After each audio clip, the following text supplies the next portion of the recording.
প্রথম পরীক্ষায় শয়তান আছে, তার অস্তিত্ব। আপনি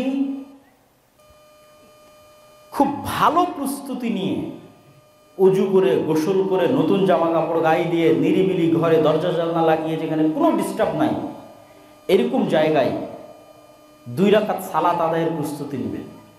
যেই 2 রাকাত সালাত আদায়ে দুনিয়ার কোনো কথা আপনার মাথায় আসবে না, শুধু আল্লাহর কথাই স্মরণে থাকবে।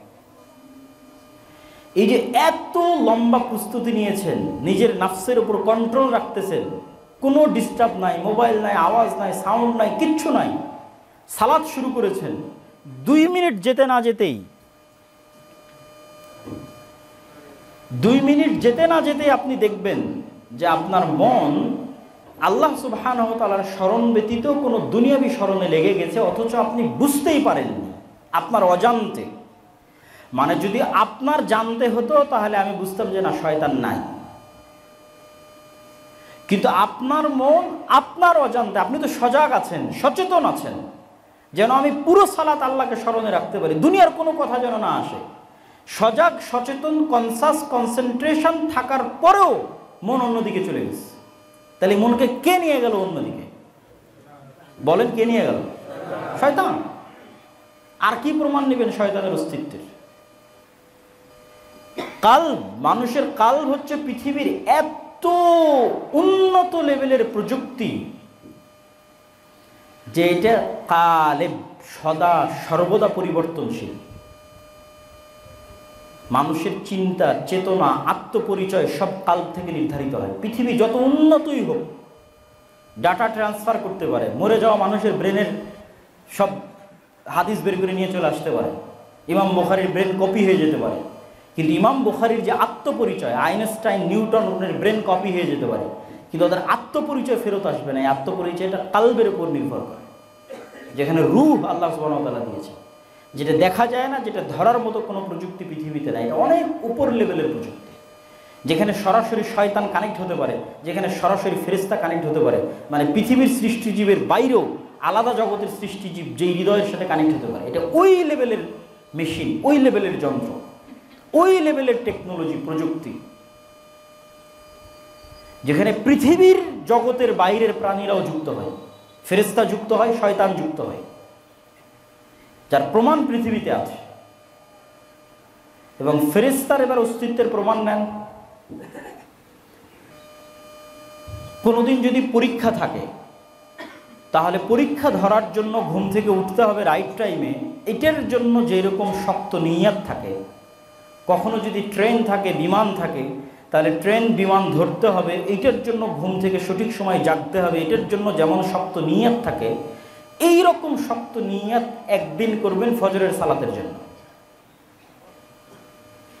ওই লেভেলের নিয়ত আপনার কালবে তৈরি হবে ফজরের সালাতের জন্য। এবার আপনাকে আমি দেখাবো যে এই পৃথিবীতে ফেরেশতা আছে।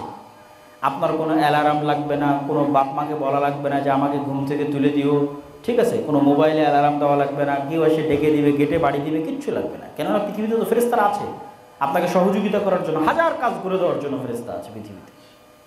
তো আপনাকে রাইট টাইমে ফজরে উঠিয়ে দেওয়ার দায়িত্ব ফেরেশতা পালন করবে। আপনি পরীক্ষা করে দেখেন যে আপনাকে উঠিয়ে দেয় কিনা ফজরে। যে কোনো প্রকার সিচুয়েশন তৈরি করে, কোনো প্রকার মোবাইলের অ্যালার্ম ছাড়া, মানুষের ডাকা ছাড়া, কিচ্ছু ছাড়া আপনাকে ফজরে উঠিয়ে দেবে। সেই সিচুয়েশন ফেরেশতাই তৈরি করবে, আল্লাহ সুবহানাহু ওয়া তাআলার আদেশে তৈরি করবে। কিন্তু আমাদের অবস্থা কি? আমরা হচ্ছে এমনভাবে শয়তানের সাথে কানেক্টেড, কেন আমাদের পরকালের উপর বিশ্বাস নাই। আমরা তো চিন্তা করছি মারা যাব, কিয়ামত হবে, এটা তো কখনো চিন্তা করিনি মারা গেছি, কিয়ামত হয়ে গেছে, এখন জান্নাত বা জাহান্নামে আছি, তাহলে কি করা উচিত? ওই লেভেলের তো ইয়াকিন নাই, ফেরেশতাদের উপর ইয়াকিন নাই। তখন আমাদের পুরো লাইফটা হয়ে গেছে শয়তান কেন্দ্রিক। আমাদের বাড়িতে, আশেপাশে, সকল ক্ষেত্রে শয়তানের অ্যাক্সেস। যেমন আমরা মোবাইলের ওয়াইফাইয়ের অ্যাক্সেস দিই, ঠিক আছে? তারপরে বিদ্যুৎ চোরাই লাইন সরবরাহ করি, অ্যাক্সেস দিই আর একজনকে। ওয়াইফাইটা বেশি কানেক্টিং এই জন্য যেটা তার ছাড়াই অ্যাক্সেস পাওয়া যায়, চোখে দেখা যায় না এরকম অ্যাক্সেস। তো এই অ্যাক্সেসও চোখে দেখা যায় না। আমাদের বাড়ির আশেপাশে সব জায়গায়, আমাদের জীবনের সর্বত্র আমরা শয়তানকে অ্যাক্সেস দিয়ে রেখেছি। শয়তান যা যা ভালোবাসে আমরা তাই করি।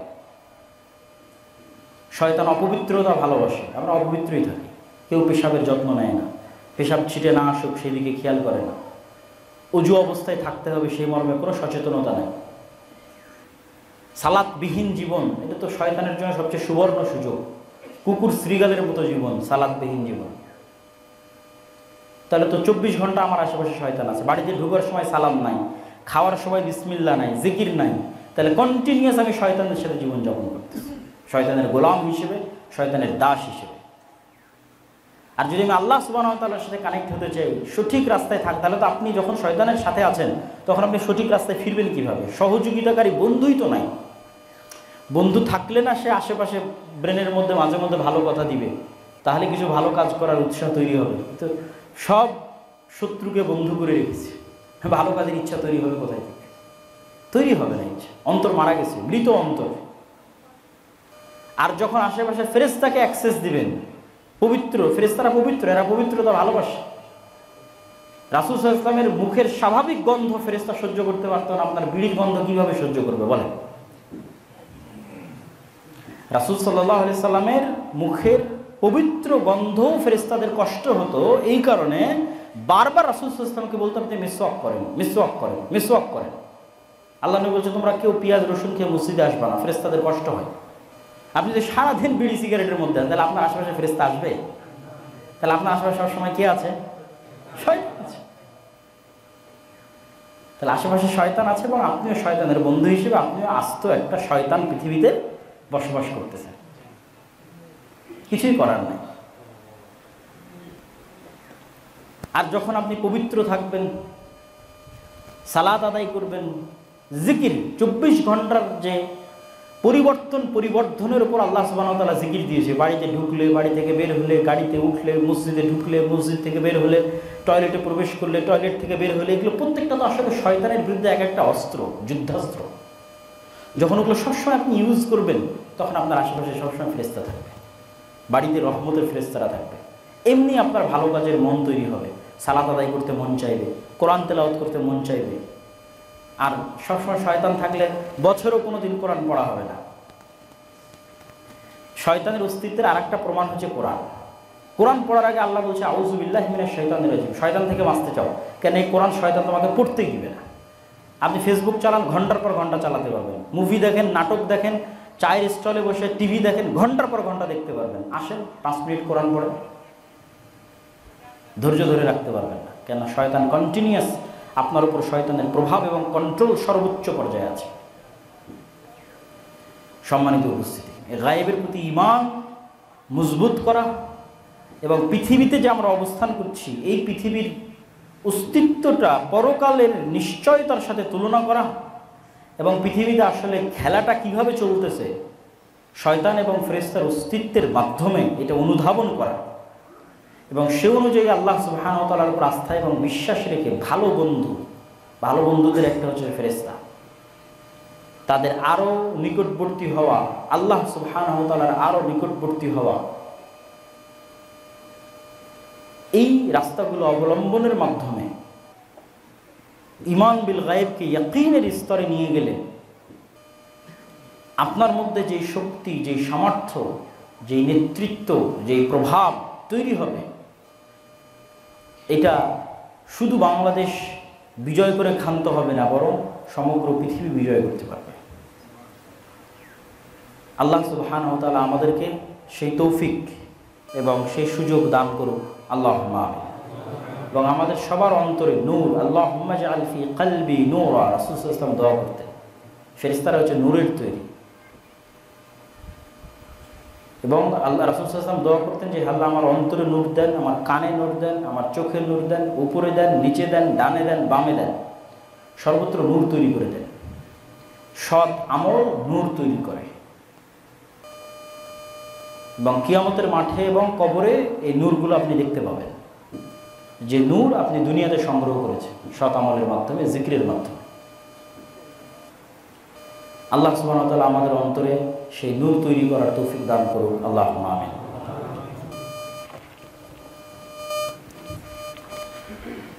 আলহামদুলিল্লাহ ওয়াহদাহু ওয়াসসালাতু ওয়াসসালামু আলা মান লা নাবিয়্যা বা'দাহ।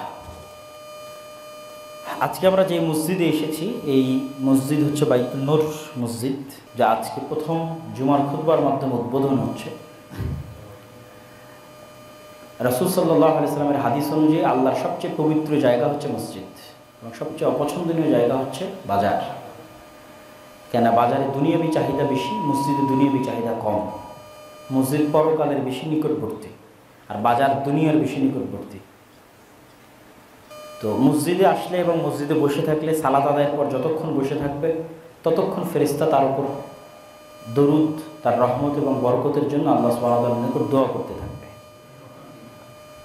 এবং মসজিদ ভিত্তিক সমাজ গড়ে তোলাই হচ্ছে মুসলমানদের কাজ।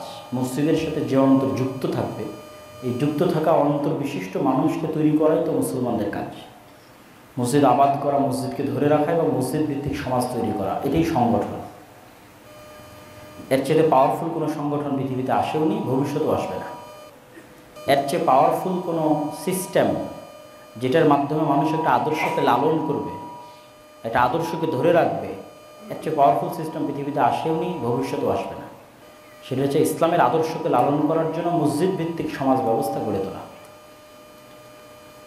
তো যারা এই মসজিদ তৈরির উদ্যোগ নিয়েছে এবং এই পর্যন্ত আসতে পেরেছে, আমি কিছু যুবকদেরকে চিনি, তারাই হয়তো মূল উদ্যোক্তা।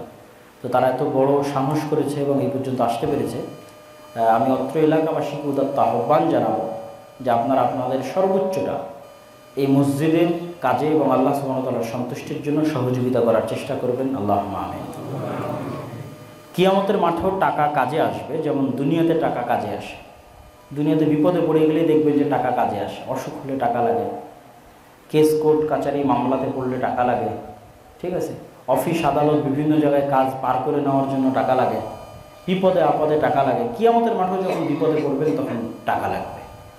কিন্তু তখন তো আর নতুন করে টাকা তৈরি হবে না, এখন পাঠিয়ে রাখলে সেটা তখন কাজে লাগবে। যেমন আপনি দুনিয়ার মেয়ের বিবাহের জন্য বিপদ আপদে সেই জন্য ব্যাংকে জমা রাখতেছেন না, যে পরকালীন বিপদ আপদ তো আছে, সেই ব্যাংকে কে জমা রাখবে? ওইটা তো আর তখন তৈরি হবে না, কিয়ামতের মাঠে তো আর তৈরি হবে না। কিন্তু পরকালে কিন্তু মানুষ যে কোনো সময় বিপদে পড়ে যাবে। কত গুনাহ করেছেন, কতজনকে গালি দিয়েছেন, গীবত দিয়েছেন, কি করেছেন, ঠিক মতো সালাত আদায় করেন, অমুক তুমুক অসংখ্য বিপদ। ওগুলো কাভার দিবে কে? ওগুলো কাভার দেওয়ার জন্য প্রচুর পরিমাণে ব্যাংকে টাকা জমা রাখতে হবে, পরকালের ব্যাংকে, যাতে আল্লাহ সুবহানাহু ওয়া তাআলার নিকটে। আর আল্লাহর কাছে জমা রাখার সবচেয়ে বড় ফায়দা হচ্ছে ব্যাংকে আর আপনাকে কত পার্সেন্ট লাভ দেবে। আর আল্লাহ সুবহানাহু ওয়া তাআলা ওটাকে 1 গুণ, 10 গুণ, 700 গুণ এবং চাইলে তার চেয়েও বেশি বাড়াতে থাকবে। একটা টাকাকে আল্লাহ সুবহানাহু ওয়া তাআলা এভাবে কিয়ামত পর্যন্ত বাড়াতেই থাকবে।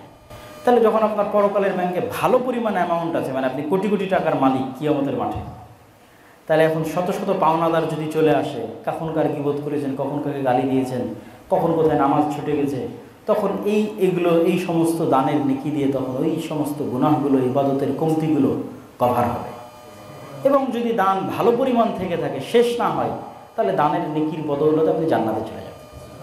এই জন্য আল্লাহ বলেছে যে সালাত দিয়ে, হজ দিয়ে, এগুলো দিয়ে বাক্য ব্যবহার করা আছে জান্নাত পাওয়া যায়।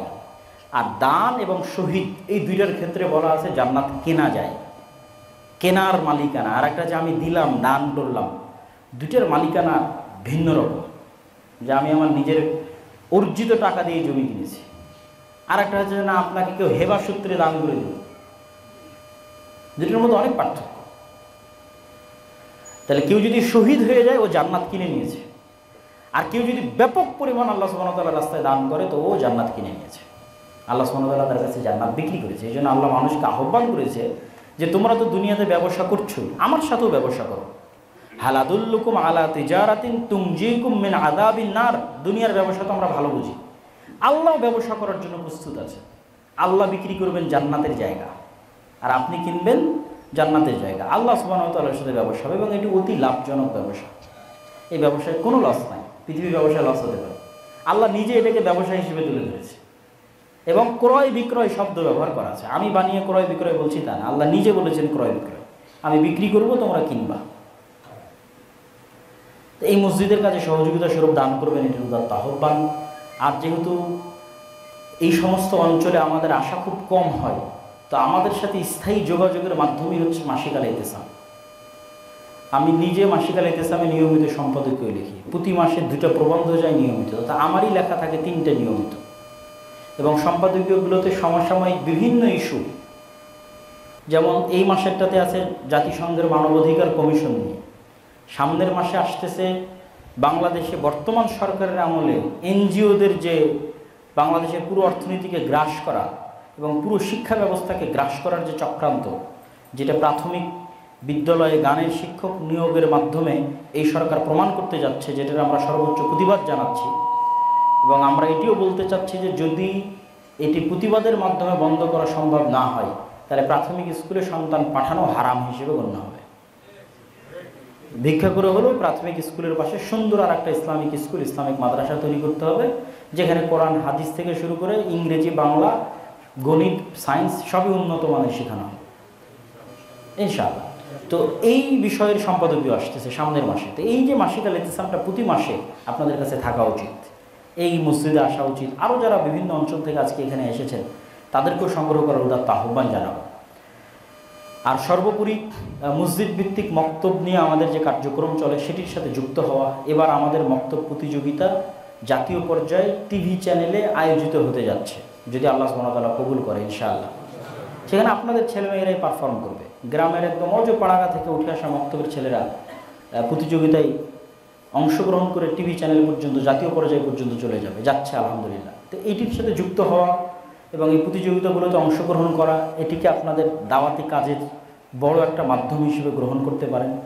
আমাদের ট্রেনিংয়ের ব্যবস্থা আছে, যাতায়াত খরচও আমরা দিই, থাকা খাওয়া খরচও আমরা দিই, শুধু পাঠানো আপনাদের কাজ, যিনি মক্তবে শিক্ষক হবেন তাকে। আর সর্বশেষ সালাফি কনফারেন্সের দাওয়াত দিচ্ছি আগামী 6-7 নভেম্বর রাজশাহীতে। দেশ বিদেশের আলেম ওলামা থাকবে, পাকিস্তান, ভারত, সৌদি আরব, 3 দেশের আলেম ওলামা থাকবে, বাংলাদেশের তো থাকবেই, আর আমরা তো থাকবোই ইনশাল্লাহ। তো সালাফি কনফারেন্সের দাওয়াত, সালাফি কনফারেন্সের কিছু ফেস্টুনও হয়তো আজকে আছে, যারা বিভিন্ন অঞ্চল থেকে এসেছেন তাদেরকে ফেস্টুনগুলো নিয়ে যাওয়ার জন্য অনুরোধ জানাবো। আর সকলকে অংশগ্রহণ করার আহ্বান জানাবো। যদি কোনো মতে রাজশাহীটা মিস হয় তাহলে দিনাজপুরেরটা যেন মিস না হয়, যেটা ফেব্রুয়ারির সম্ভবত 6 তারিখ, মাসিক আল ইতিসামের পিছনের পৃষ্ঠায় দেওয়া আছে। দিনাজপুর জামিয়া সালাফিয়ায় সালাফি কনফারেন্সে অথবা রাজশাহী জামিয়া সালাফিয়ার সালাফি কনফারেন্সে অথবা দুইটাতেই অংশগ্রহণের উদাত্ত আহ্বান জানাচ্ছি। এবং আজকের বক্তব্য এখানেই শেষ করছি। রাসূল সাল্লাল্লাহু আলাইহি ওয়াসাল্লামের প্রতি আমরা দরুদ পড়ি। ইয়া আইয়ুহাল্লাযীনা আমানু সাল্লু আলাইহি ওয়া সাল্লিমু তাসলিমা। আল্লাহুম্মা সাল্লি আলা মুহাম্মাদ ওয়া আলা আলি মুহাম্মাদ কামা সাল্লাইতা আলা ইব্রাহিম ওয়া আলা আলি ইব্রাহিম ইন্নাকা হামিদুম মাজিদ। আল্লাহুম্মা বারিক আলা। আমরা বলছিলাম ঈমান বিল গায়বের উপর ইয়াকিনের স্তরে বিশ্বাস আছে। এরকম 50 জন মানুষও যদি তৈরি হয়, 100 জন মানুষও যদি তৈরি হয়, যাদের সাথে আল্লাহ সুবহানাহু ওয়া তাআলার সম্পর্ক এবং যোগাযোগ অত্যন্ত মজবুত, যারা তাদের জিহ্বাকে ব্যস্ত রাখে আল্লাহ সুবহানাহু ওয়া তাআলার স্মরণে, এবং যাদের সাথে ফেরেশতার বন্ধুত্ব অত্যন্ত মজবুত, যাদের সাথে শয়তানের শত্রুতা অত্যন্ত টপ লেভেলের, এরকম 50-100 জন মানুষ বাংলাদেশের ক্ষমতা না, সারা পৃথিবীর ক্ষমতা দখল করে নিতে পারবে। মানে কেউ চিন্তা করতেছে যে সে দুনিয়াবি আসবাব ব্যবহার করে বাংলাদেশের ক্ষমতা দখলে নেবে, আর আল্লাহ সুবহানাহু ওয়া তাআলা কোরআনে বলে রেখেছে সারা পৃথিবীর ক্ষমতা দখলের রাস্তা। কিন্তু লাগবে ঈমান বিল গায়বের সর্বোচ্চ স্তর। সারা পৃথিবীর ক্ষমতা দখল হয়ে যাবে, শুধু বাংলাদেশ না। আর দুনিয়াবি আসবাবের উপর ভিত্তি করে ক্ষমতা দখল করবেন, আল্লাহ সুবহানাহু ওয়া তাআলার দ্বীনের সাথে কম্প্রোমাইজ করে, ওই আসবাব দিয়ে আল্লাহ আপনাকে অপমান করবে, ওই আসবাব দিয়ে আল্লাহ আপনার পতন ঘটাবে, ওই আসবাব দিয়ে আল্লাহ সুবহানাহু ওয়া তাআলা আপনাকে ছোট করবে। এটা আল্লাহ সুবহানাহু ওয়া তাআলার নিয়ম। মানুষ যখন আল্লাহ ব্যতীত অন্য কাউকে বেশি ভালোবাসে, ইবনুল কাইয়িম রাহিমাহুল্লাহ বলছেন, ওইটা দিয়ে আল্লাহ সুবহানাহু ওয়া তাআলা ওকে কষ্ট দেয়। মনে করেন কোনো একজন মেয়েকে আপনি আল্লাহর চেয়ে বেশি ভালোবেসেছেন, ওই মেয়ে আপনাকে এমন ছেঁকা দেওয়া দিবে, ওইটা দিয়ে আল্লাহ সুবহানাহু ওয়া তাআলা আপনাকে কষ্ট দেবে। এই জন্য ভুলেও কোনো কিছুকে আল্লাহ সুবহানাহু ওয়া তাআলার চেয়ে বেশি ভালোবাসতে নেই। মনে করেন টাকাকে আপনি আল্লাহ সুবহানাহু ওয়া তাআলার চেয়ে বেশি ভালোবাসতেন, টাকা দিয়ে আল্লাহ সুবহানাহু ওয়া তাআলা আপনাকে ধ্বংস করে দেবে। এটা আল্লাহ সুবহানাহু ওয়া তাআলার নিয়ম। তো ফেরেশতাদের সাথে বন্ধুত্ব, আল্লাহ সুবহানাহু ওয়া তাআলার গায়বের উপর বিশ্বাস, শয়তানের সাথে শত্রুতা, এটাই আদম আলাইহিস সালাতু ওয়াস সালাম আমাদের আদি পিতা সাথে ঘটেছে, ওটাই আমাদের রাস্তা। এই জন্য আপনাকে এবং আমাকে সতর্ক করার জন্য রাসূলুল্লাহ সাল্লাল্লাহু আলাইহি ওয়াসাল্লাম বলেছেন, মা মিন মাউলুদিন, এমন কোনো আদম সন্তান নেই, জন্ম নেয়নি, যার সাথে দুইজন বন্ধু সবসময় থাকে না। একজন ফেরেশতা বন্ধু, একজন শয়তান বন্ধু। প্রত্যেক আদম সন্তানের সাথে সবসময় একজন শয়তান বন্ধু, একজন ফেরেশতা বন্ধু। এবং রাসূল সাল্লাল্লাহু আলাইহি সাল্লাম আরও বলছেন, মানুষের মাথায় যখন কল্যাণকর কোনো চিন্তা আসে এটা ফেরেশতার কাছ থেকে, অকল্যাণকর কোনো চিন্তা আসে সেটা শয়তানের পক্ষ থেকে। তাহলে আপনি যখনই মনে করবেন যে আপনি একাই আছেন, আর কোরআন এবং হাদিস বলছে আপনি একসাথে তিনজন আছেন, আপনি নিজে, আপনার ফেরেশতা বন্ধু, আপনার শয়তান বন্ধু, যখন আপনি মনে করবেন তিনজন আছেন তখন ফাইট হবে। আর যখন মনে করবেন আপনি একাই আছেন এবং মনে করছেন ফজরে ঘুমিয়ে আছি, এটা তো আমার নিজের জন্যই ঘুমিয়ে আছি, গান শুনছি, এটা তো আসলে আমারই শুনতে ভালো লাগছে এই জন্য শুনছি, এটাই শয়তানের সবচেয়ে বড় ধোঁকা এটাই। আর আপনি যদি ফজরে ঘুমিয়েও থাকেন এই মনে করে যে আমাকে ঘুমিয়ে রাখাচ্ছে শয়তান, এইটা ওই ঘুমিয়ে থাকার চেয়ে ভালো যেই ঘুমিয়ে থাকায় আপনি মনে করছেন আপনি ঘুমিয়ে আছেন। দুইজন ব্যক্তি ফজরে ঘুমিয়ে আছে, একজন জানে যে আমাকে ঘুমিয়ে রাখতেছে কে বলেন তো? শয়তান। এই ব্যক্তি ভালো ওই ব্যক্তির চেয়ে যে মনে করতেছে যে আমি তো নিজেই ঘুমাচ্ছি। ও আসলে খেলার নিয়ম জানে না। খেলার নিয়ম না জানলে আপনি খেলবেন কীভাবে? মানে ফুটবল খেলতে গেলে তো আপনাকে খেলার নিয়ম জানতে হবে, কোন দিক দিয়ে মারলে গোল হবে, ফাউল যেন না হয়, ঠিক আছে, প্ল্যানটি কী, কীভাবে আউট হয়, নিয়ম না জানলে তো আপনি খেলতে পারবেন না। ক্রিকেট খেলতে গেলে কোন দাগ পার হলে 4 হবে, কীভাবে পার হলে ছক্কা হবে, বা গ্রামের যত ধরনের খেলা আছে কিতকিতে করে যেটাই হোক, প্রত্যেকটা নিয়ম আছে। ওই নিয়মটা জানলে আপনি খেলতে পারবেন। আপনি তো নিয়মই জানেন না যে এই যে পৃথিবীতে যে আপনি প্রেরিত হয়েছেন, এখানে আপনার সাথে কি গেমটা চলতেছে এটাই তো আপনি জানেন না। আর যদি ন্যূনতম এই জ্ঞানটুকু আপনার কাছে থাকে যে না আমি একা না, একসাথে তিনজন, আমার সাথে একজন শয়তান আছে, একজন ফেরেশতা আছে, তাহলে অন্তত আপনি খেলার নিয়মটা শিখেছেন। ভালো খেলতে পারবেন কি পারবেন না সেটা পরে নির্ভর করছে, নিয়ম তো অন্তত জানেন যে আমার অন্তরে প্রত্যেক যে খারাপ কাজের কথা উদিত হচ্ছে এটা আমার শত্রু শয়তান দিচ্ছে। এখন আমি শয়তানের কথা শুনবো না সেটা আমার ডিসিশন, কিন্তু এটা আমার ডিসিশন নয়, এটা শয়তান আমাকে করতে বলতেছে। আর প্রত্যেক যে কল্যাণকর কাজের কথা আমার মনে উদিত হচ্ছে এটা আমার বন্ধু ফেরেশতা ইলহাম হিসেবে আমাকে দিচ্ছে। আমি নিব কি নিব না, গ্রহণ করব কি করব না সেটা আমার সিদ্ধান্ত। এবং এগুলো বানিয়ে বলতেছি না, রাসূল সাল্লাল্লাহু আলাইহি ওয়াসাল্লামের হাদিসে স্পষ্ট আছে। আমি হয়তো একটু সাজিয়ে গুছিয়ে বলতেছি যে মানুষ যখন সকালে ঘুমিয়ে থাকে তখন শয়তান এসে বলে নাম নাম, ঘুমাও, 3টে গিট দেয় রাসূল সাল্লাল্লাহু আলাইহি ওয়াসাল্লাম বলছে। তাহলে ওটা আপনার ইচ্ছা নয়, এটা শয়তান আপনাকে বলতেছে। এবং আপনি যদি ইন প্র্যাকটিক্যাল লাইফ শয়তানের অস্তিত্ব এবং ফেরেশতার অস্তিত্ব পরীক্ষা করে দেখতে চান, যে আমি বাস্তব জীবনে আজকে আব্দুল্লাহ বিন আব্দুর রাজ্জাকের বক্তব্য পরীক্ষা করতে চাই যে হ্যাঁ শয়তান আছে আর হ্যাঁ ফেরেশতা আছে, তাহলে অসংখ্য পরীক্ষা আছে। 2টা পরীক্ষা আজকে আপনাদের দিয়ে যাই। আর যখন এই রাস্তায় চলা শুরু করবেন তখন অটোমেটিক আপনি আরও ভালো জ্ঞান অর্জন করবেন, আরও ভালো শিখতে থাকবেন। তাহলে যখন আপনার পরকালের ব্যাংকে ভালো পরিমাণ অ্যামাউন্ট আছে, মানে আপনি কোটি কোটি টাকার মালিক কিয়ামতের মাঠে, তাহলে এখন শত শত পাওনাদার যদি চলে আসে, কখন কার গীবত করেছেন, কখন কাকে গালি দিয়েছেন, কখন কোথায় নামাজ ছুটে গেছে, তখন এইগুলো এই সমস্ত দানের নেকি দিয়ে তখন ওই সমস্ত গুনাহগুলো, ইবাদতের কমতিগুলো কভার হবে। এবং যদি দান ভালো পরিমাণ থেকে থাকে, শেষ না হয়, তাহলে দানের নেকির বদৌলতে আপনি জান্নাতে চলে যাবেন। এই জন্য আল্লাহ বলেছে যে সালাত দিয়ে, হজ দিয়ে, এগুলো দিয়ে বাক্য ব্যবহার করা আছে জান্নাত পাওয়া যায়। আর দান এবং শহীদ এই 2টার ক্ষেত্রে বলা আছে জান্নাত কেনা যায়, কেনার মালিকানা। আর একটা যে আমি দিলাম, দান করলাম, 2টার মালিকানা ভিন্ন রকম। যে আমি আমার নিজের অর্জিত টাকা দিয়ে জমি কিনেছি, আর একটা হচ্ছে না আপনাকে কেউ হেবা সূত্রে দান করে দিল, 2টার মধ্যে অনেক পার্থক্য। তাহলে কেউ যদি শহীদ হয়ে যায় ও জান্নাত কিনে নিয়েছে, আর কেউ যদি ব্যাপক পরিমাণ আল্লাহ সুবহানাহু ওয়া তাআলার রাস্তায় দান করে তো ও জান্নাত কিনে নিয়েছে। আল্লাহ সুবহানাহু ওয়া তাআলা তার কাছে জান্নাত বিক্রি করেছে। এই জন্য আল্লাহ মানুষকে আহ্বান করেছে যে তোমরা তো দুনিয়াতে ব্যবসা করছো, আমার সাথেও ব্যবসা করো। হাল আদুল্লুকুম আলা তিজারাতিন তুনজিকুম মিন আযাবিন নার। দুনিয়ার ব্যবসা তো আমরা ভালো বুঝি, আল্লাহ ব্যবসা করার জন্য প্রস্তুত আছে। আল্লাহ বিক্রি করবেন জান্নাতের জায়গা, আর আপনি কিনবেন জান্নাতের জায়গা। আল্লাহ সুবহানাহু ওয়া তাআলার সাথে ব্যবসা হবে, এবং এটি অতি লাভজনক ব্যবসা। এই ব্যবসায় কোনো লস নাই, পৃথিবীর ব্যবসায় লস হতে পারে। আল্লাহ নিজে এটাকে ব্যবসা হিসেবে তুলে ধরেছে, এবং ক্রয় বিক্রয় শব্দ ব্যবহার করা আছে। আমি বানিয়ে ক্রয় বিক্রয় বলছি তা না, আল্লাহ নিজে বলেছেন ক্রয় বিক্রয়, আমি বিক্রি করব, তোমরা কিনবা। তো এই মসজিদের কাছে সহযোগিতা স্বরূপ দান করবেন, এটি উদাত্ত আহ্বান। আর যেহেতু এই সমস্ত অঞ্চলে আমাদের আশা খুব কম হয়, তো আমাদের সাথে স্থায়ী যোগাযোগের মাধ্যমই হচ্ছে মাসিক আল ইতিসাম। আমি নিজে মাসিক আল ইতিসামে নিয়মিত সম্পাদকীয় লিখি, প্রতি মাসে 2টা প্রবন্ধ যায় নিয়মিত, তা আমারই লেখা থাকে 3টে নিয়মিত। এবং সম্পাদকীয়গুলোতে সমসাময়িক বিভিন্ন ইস্যু, যেমন এই মাসেরটাতে আছে জাতিসংঘের মানবাধিকার কমিশন নিয়ে।